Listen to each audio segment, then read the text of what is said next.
দেখিনি বাবু, ভিডিও করছি।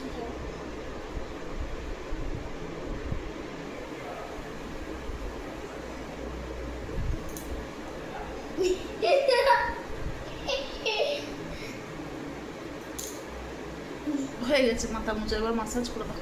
আচ্ছা এটা ভিজু এবার ঠিক আছে, টেনশনই দাও।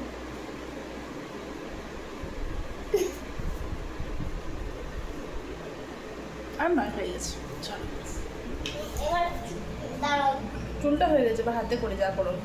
আরে এই চুলগুলো মাসাজ করে দিই, পাকা চুলগুলো পাচ্ছি। তোর মায়ের অবস্থা খারাপ।